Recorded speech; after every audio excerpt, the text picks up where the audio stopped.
চলুন আজকে আপনাদেরকে আমার কিচেনে নিয়ে যাই। আজকে বানাবো একটা চটজলদি রেসিপি, যেটা 10 মিনিটে হয়ে যাবে। এবং সবথেকে ইউনিক জিনিস সেটা হলো এটার মধ্যে কোনো অয়েল লাগে না। এটা পুরোপুরি অয়েল ফ্রি একটা রেসিপি, যেটা আমাদের জন্য খুবই স্বাস্থ্যকর। তো আমি এখন সেটা বানাতে চলেছি এবং কি কি লাগছে সেটা দেখাচ্ছি। একদমই মিনিমাম কিছু আইটেম লাগে। মেন আইটেম দুটো।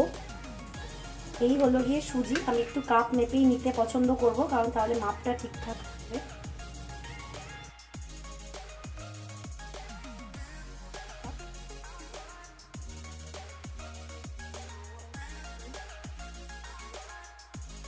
তিন আর অল্প একটু। এবার যতটা সুজি নিলাম তার অর্ধেক আমি টক দই নেব। টক দইটা বের করেই রেখেছি। যতটা সুজি চেষ্টা করবেন ঠিক তার অর্ধেকটা নেওয়ার।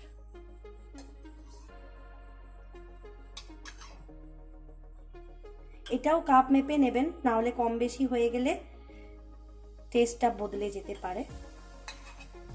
এই রেসিপিটা আমি আগে একদমই জানতাম না, আমি খুব রিসেন্টলি শিখেছি আমারই ফ্ল্যাটের এক দিদির থেকে।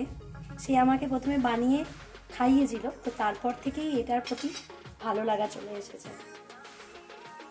এক কাপ।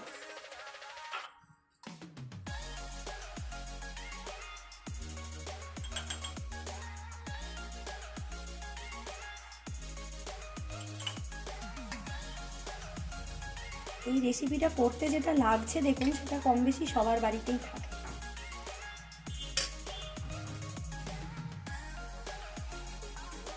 আর অল্প একটু দেব।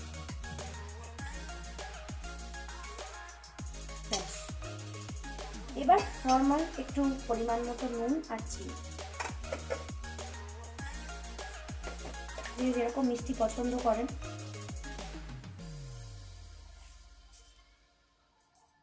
আমার একটু মিষ্টি মিষ্টি ভালো লাগে, তাই একটু মিষ্টি দিলাম। অল্প একটু লবণ।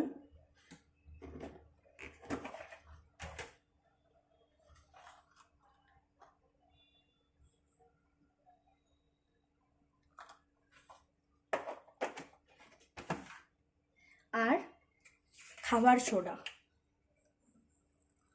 এটা না থাকলে ইনোর প্যাকেট কেটেও দিতে পারেন অল্প একটু, যার জন্য জিনিসটার ওপরে জালি জালি মতো দেখতে হতে পারে, যেটা আরও বেশি ভালো লাগে। আমার কাছে এখন ইনোটা অ্যাভেলেবেল নেই, তাই আমি খাবার সোডা ইউজ করলাম।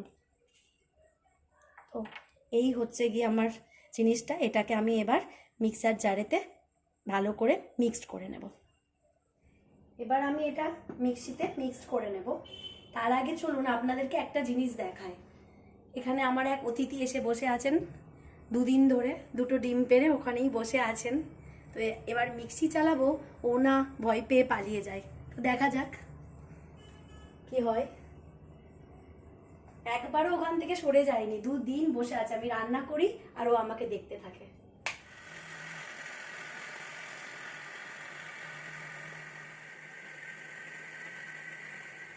এবার এই মিশ্রণটিকে তুলে এটাকে একটা পাত্রে আমি ঢেলে নেব। মিশ্রণটিকে একটা পাত্রে আমি ঢেলে নিচ্ছি। এটা ঠিক 10 মিনিটের জন্য আমরা রেখে দেব, কারণ এই 10 মিনিট টাইম এটাতে দিতে হবে। তারপরে আমরা রেসিপিটা শুরু করব। তো পরিষ্কার করে ঢেলে নেব, কিন্তু তার আগে একবার দেখিয়ে দিই, পাখিটা কিন্তু উড়ে যায়নি ভয় পেয়ে, ওখানেই বসে আছে। নিজের বাড়িই মনে করেছে যেন এটাকে।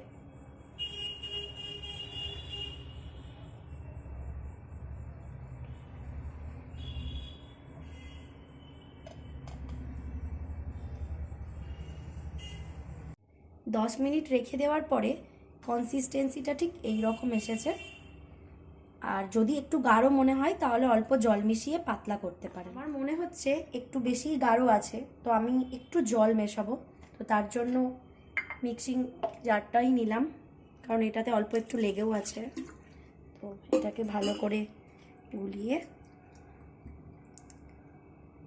দিয়ে দিলাম। এবার চামচে করে এটাকে মিক্সড করে নেব।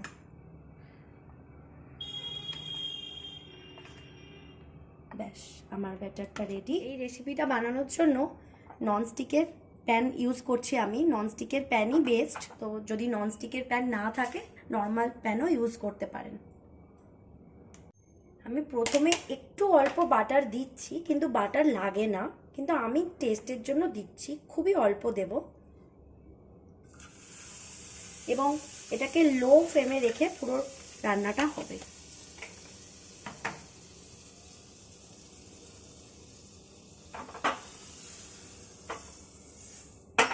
প্যানটা ঘুরিয়ে ঘুরিয়ে বাটারটা পুরো প্যানটাই লাগিয়ে নেব,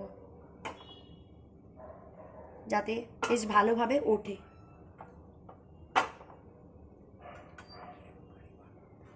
এই একবারই বাটার দেব, আর বাটার ইউজ করব না, যাতে বেশি হেলদি থাকে যে ব্যাপারটা।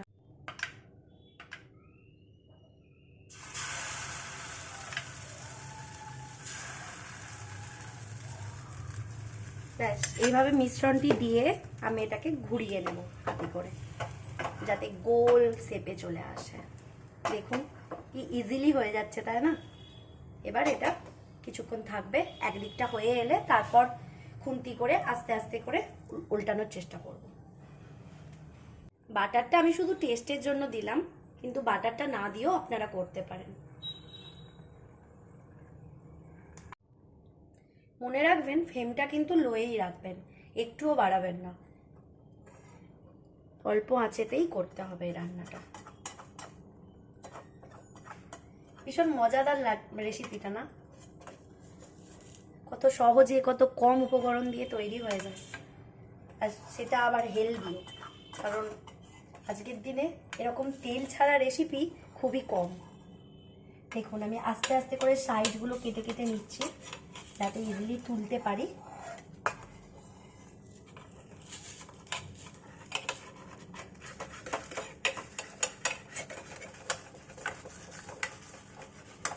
এই তোলাটাই হচ্ছে মহা চাপের বিষয়, আর কিছুই না, যাতে গোল হয়ে ওঠে। দেখুন কি সুন্দর গোল হয়েছে, তাই না? এবার উল্টো দিকটা কিছুটা হবে, তারপরে এটা তুলে নেব।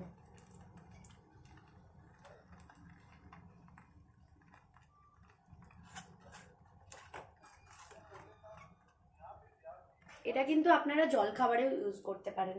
অনেকেই শনি রবিবার ছুটির দিনে ভাবেন সেই একঘেয়ে জিনিস খাওয়ার থেকে লুচি পরোটা তো করেনি, কিন্তু এটাও কিন্তু জলখাবারে রাখতে পারেন, খুব ভালো লাগবে। এটা চানা মটর বা পনিরের তরকারির সঙ্গেও খুব ভালো লাগবে। আর বাড়িতে কেউ এলে তো খুব সহজেই বানিয়ে দিতে পারেন, রুটি পরোটার থেকেও বেশ ভালো খেতেও লাগে।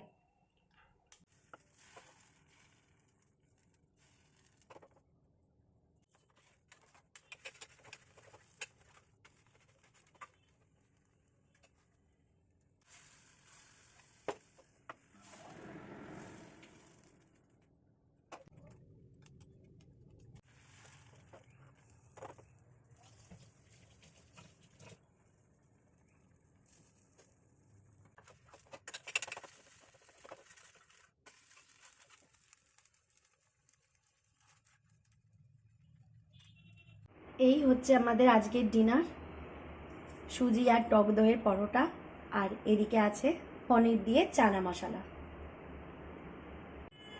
আমরা তো এই রেসিপিটা মাঝে মাঝেই ট্রাই করি, আমাদের বেশ ভালোই লাগে। এবার আপনারাও ট্রাই করুন, আশা করি ভালো লাগবে। চলুন তাহলে ডিনার করে নিই। শুভরাত্রি, টাটা।